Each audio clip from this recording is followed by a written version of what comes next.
को वाजने का यानी कहने की भूख होती है।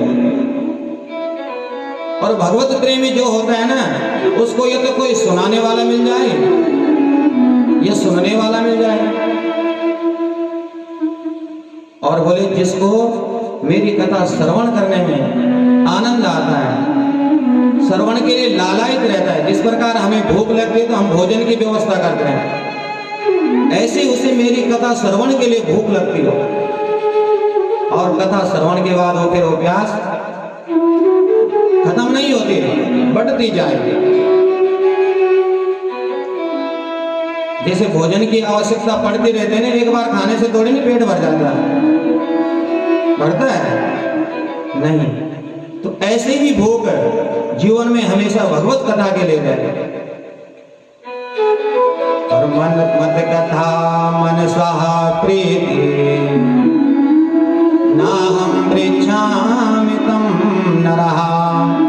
और इस प्रकार भाव से प्रेम से जो मेरी कथा को श्रवण करता है, मेरी कथा को सुनाता है, बोले उस भक्त का त्याग मैं कभी नहीं करता हूं।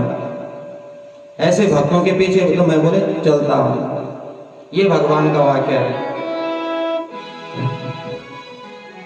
और ये श्रीमद् भागवत की कथा 3 कुल को पवित्र करते हैं। जो इस एक ज्ञान यज्ञ को करवाता है ना, अपने अपने कुल का नहीं, 3 कुलों का उद्धार करता है। वो 3 कुल कौन कौन से हैं? श्रीमद् भागवतम शास्त्रम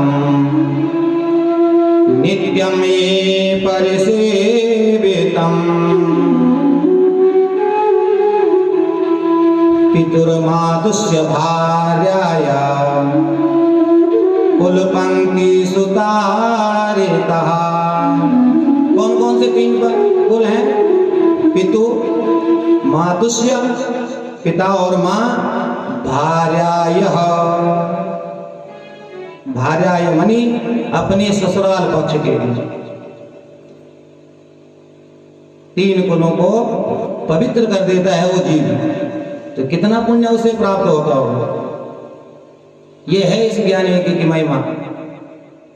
सुनने वाले का उद्धार तो हो ही रहा है, लेकिन वो साथ साथ में 3 कुलों का उद्धार भी कर रहा है। कितना बड़ा महत्व इस ज्ञान यज्ञ का है।